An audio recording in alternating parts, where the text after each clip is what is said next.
के साथ यूक्रेन के डैनवर्स इलाके के एक बहुत ही शांत जगह पर माइकोला अपनी प्रेग्नेंट पत्नी नास्टिया के साथ रहता है। दोनों को उस इलाके के पहले इको सेटलर्स के रूप में जाना जाता है। नास्टिया एक आर्टिस्ट है जिसे ड्राइंग करना और लकड़ी पर नक्काशी करना पसंद है। वह माइकोला के लिए लकड़ी का एक एंजल भी बनाती है ताकि वह उसे प्रोटेक्शन एम्यूलेट की तरह अपने पास रख सके। मिकोला एक मैथमेटिशियन, फिजिसिस्ट और इकोलॉजिस्ट है जो लोकल स्कूल में पढ़ाता है और रोज बाइसिकल से स्कूल जाता है। उनके घर के बाहर जो पीस साइन लगा है वह एक सफेद रेवन के पंजे की निशानी है। यह एक पुरानी कहानी को दिखाता है जिसमें एक रेवन इंसानों पर तरस खाकर उनके लिए पानी और खाना लाता है, लेकिन इस दौरान उसके पंख झड़ जाते हैं। घर में इलेक्ट्रॉनिक्स न होने की वजह से उन्हें कोई खबर नहीं मिलती। मिकोला को तभी पता चलता है जब वह काम पर जाकर ब्रेक में कुछ मिनट टीवी देखता है। वहीं उसे पता चलता है कि यूक्रेन की राजधानी में प्रोटेस्टर्स को मार दिया गया है और रशिया शायद देश पर हमला करने वाला है। क्लास के दौरान एक स्टूडेंट आइवन मिकोला को तंग करता है। आइवन को लगता है कि उसका टीचर अजीब है और यहाँ का नहीं है, इसलिए वह चाहता है कि मिकोला स्कूल छोड़ दे। लेकिन मिकोला कभी गुस्सा नहीं होता क्योंकि वह शांति में विश्वास रखता है और युवाओं को सही रास्ता दिखाना चाहता है। एक सुबह काम पर जाते हुए मिकोला सड़क के बीच में कुछ सोल्जर्स को खड़ा देखता है। वह उनसे कुछ कहता तो है लेकिन ज्यादा ध्यान नहीं देता। जब वह स्कूल पहुंचता है तो देखता है कि स्कूल पूरी तरह खाली है। टीवी उसे तुरंत वजह बता देता है, रशिया ने यूक्रेन पर हमला कर दिया है। उसे सुबह वाले सोल्जर्स याद आते हैं और वह अपनी पत्नी के लिए परेशान होकर घर की तरफ भागता है, लेकिन बहुत देर हो चुकी होती है। रशियन सोल्जर्स नास्टिया को मार रहे होते हैं। माइकोला उसे बचाने की कोशिश करता है लेकिन उसे भी पकड़ लिया जाता है। जब सोल्जर्स यह पक्का कर लेते हैं कि ये दोनों जासूस नहीं हैं, तो वे घर में आग लगा देते हैं और जाने लगते हैं। जाते जाते जब नास्टिया गुस्से में उन पर पत्थर फेंकती है तो सोल्जर्स बिना सोचे उस पर गोली चला देते हैं और उसे मार देते हैं। माइकोला टूट जाता है। वह अपनी पत्नी की लाश को पकड़कर बैठा रहता है और अपना घर जलता हुआ देखता है। कई घंटे बाद यूक्रेनियन मिलिशिया के दो लोग उसे ढूंढते हैं। उसकी पहचान जांचने के बाद कि वह एक आम नागरिक है, वे नास्टिया के लिए कब्र खोदने में उसकी मदद करते हैं। बेस पर ले जाने से पहले माइकोला लकड़ी का एंजल अपने साथ लेता है जो उसकी पत्नी की आखिरी निशानी है। बेस पर मौजूद बड़े अफसर उसके अचानक आने से खुश नहीं होते क्योंकि उन्हें शक होता है कि वह जासूस हो सकता है, लेकिन मिकोला साफ कह देता है कि वह आर्मी ज्वाइन करना चाहता है और रशियंस को अपने देश से बाहर निकालना चाहता है। इसके बाद उसे सख्त ट्रेनिंग में भेजा जाता है। उसे अपने शरीर को थकाना और फायर आर्म्स चलाना सीखना पड़ता है जो उसने पहले कभी नहीं किया था। हथियार खोलना और जोड़ना उसके लिए बहुत मुश्किल होता है और उसके अफसर उसका मजाक उड़ाते हैं, खासकर जब वह अपना कोड नेम रेवन रखता है। लेकिन मिकोला हार नहीं मानता। वह रात भर प्रैक्टिस करता है और वुड एंजल को अपने पास रखता है ताकि वह अपना मकसद न भूले, अपनी पत्नी का बदला लेना। कुछ हफ्तों बाद पता चलता है कि फ्रंट पर स्नाइपर्स की कमी है और आर्मी वॉलंटियर्स ढूंढ रही है। बहुत लोग आगे नहीं आते लेकिन मिकोला तुरंत वॉलंटियर कर देता है। फिर उसका मजाक उड़ाया जाता है। खुद को साबित करने के लिए वह एक चैलेंज लेता है। आंखों पर पट्टी बांधकर 20 सेकंड से कम समय में AK-47 खोलकर फिर से जोड़ देता है। इसके बाद सब उसका सम्मान करने लगते हैं और उसे रेवन कहकर बुलाने लगते हैं। स्नाइपर ट्रेनिंग का थियोरेटिकल हिस्सा उसके लिए आसान होता है क्योंकि उसे मैथमेटिक्स और फिजिक्स की अच्छी जानकारी है। वह टीचर्स से भी तेज कैलकुलेशन कर लेता है। वह बिल्कुल शांत और स्थिर रहने का नियम भी अच्छे से निभाता है, यहाँ तक कि जब इंस्ट्रक्टर उसके पास जमीन पर गोली चलाता है। लेकिन असली शूटिंग में उसे दिक्कत होती है क्योंकि उसे बाकी लोगों से अलग वेपन दिया जाता है जो वॉर स्नाइपिंग के लिए सही नहीं है। जब भी वह इस बात को उठाता है उसे कहा जाता है कि जैसा है वैसे ही काम करो। आखिरी टेस्ट रात में होता है। ट्रेनीज को फ्लेयर की रोशनी मिलते ही गोली चलानी होती है, लेकिन मिकोला तुरंत गोली नहीं चलाता। वह रोशनी का इस्तेमाल दूरी नापने के लिए करता है। एग्जाम खत्म होने के बाद पूरी अंधेरे में वह गोली चलाता है और टारगेट के बिल्कुल बीच में मारता है। ये कोई और नहीं कर पाता। वह सबसे ज्यादा स्कोर लेकर पास होता है और उसे फर्स्ट क्लास यूनिट में भेज दिया जाता है। पहले मिशन में उसे और उसकी स्नाइपर टीम को एक महत्वपूर्ण चेक पॉइंट आजाद कराना होता है जिसे रशियंस ने कब्जा किया हुआ है। वे चुपके से इलाके में घुस जाते हैं। हर स्नाइपर को एक टारगेट मिलता है। जैसे ही वे गोली चलाने वाले होते हैं एक सिविलियन कार वहां आ जाती है। रशियन सोल्जर्स उस जोड़े के पासपोर्ट्स ले लेते हैं और वापस नहीं करते। आदमी विरोध करता है तो सोल्जर्स हिंसा करने लगते हैं। माइकोला की टीम यह देखकर तुरंत हमला कर देती है। वे तेज और सटीक गोली चलाकर सभी सोल्जर्स को मार देते हैं, यहाँ तक कि उस आदमी को भी जो महिला को बंधक बनाने की कोशिश करता है। मिशन पूरा होने के बाद वे यूक्रेनियन झंडा लहराते हैं। बेस पर लौटने के बाद माइकोला सुनता है कि उसके कुछ साथी दूसरे मिशन पर गए हैं। खाली समय में वह अपने पुराने स्कूल जाता है। वहाँ की खाली और धूल भरी क्लास देकर वह भावुक हो जाता है। अगले दिन उसे बुरी खबर मिलती है। उसके एक दोस्त को दुश्मन स्नाइपर ने मार दिया है। अब उसके बदले की वजह और बढ़ जाती है। अगले मिशन में वे पेड़ों पर पतों के पीछे एक्सप्लोसिव्स छिपा देते हैं और घास में छिपकर इंतजार करते हैं। जब रशियन सोल्जर्स आते हैं तो मिकोला गोली चलाने में हिचकता है क्योंकि वह देखता है कि उनके बीच आइवन भी है जो अब रशियन आर्मी में शामिल हो चुका है। कैप्टन के आदेश देने पर वह खुद को संभालता है और डेटोनेटर दबा देता है। सभी रशियन सोल्जर्स मारे जाते हैं जिनमें आइवन भी शामिल है। कैप्टन कहता है आइवन ने अपनी राह खुद चुनी थी। बाद में ब्रेक के दौरान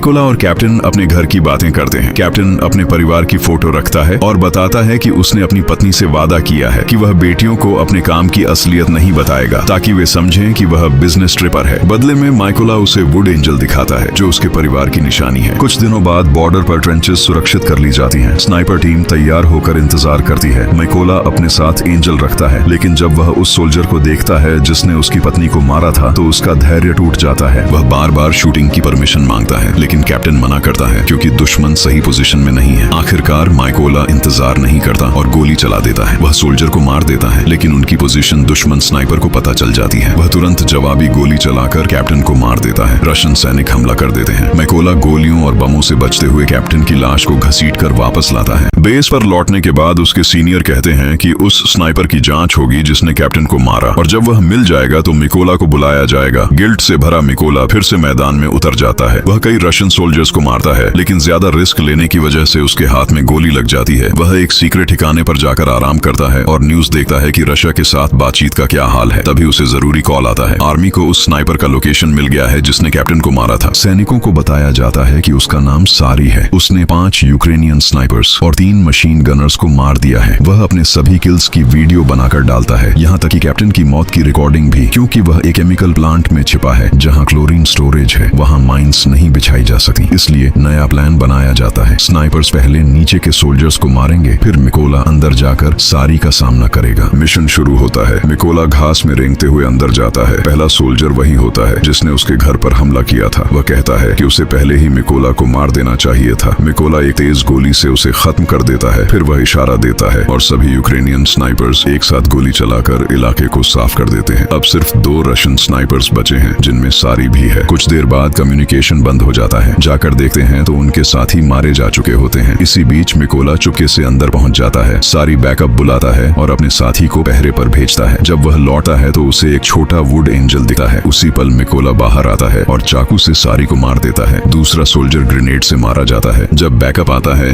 तो मिकोला सारी के रेडियो से कहता है कि उन्हें अपने किए की कीमत चुकानी पड़ेगी। जैसे ही रशियन ट्रक रुकता है, यूक्रेनियन सोल्जर्स उस पर गोली चला देते हैं और सबको खत्म कर देते हैं। अब माइकोला ने अपनी पत्नी, अपने दोस्त और अपने कैप्टन का बदला ले लिया है। वह घर जाकर नास्टिया की कब्र पर जाता है और गिरी हुई क्रॉस को ठीक करता है, लेकिन वह ज्यादा देर नहीं रुक सकता। देश के लिए अभी और काम बाकी है। जल्द ही वह एक और सोलो मिशन पर निकल जाता है। तैयार जितने भी रशियन सोल्जर्स सामने आए उन्हें खत्म करने के लिए ऐसी और वीडियोस देखने के लिए सब्सक्राइब करें और नोटिफिकेशंस ऑन करें। Thanks for watching.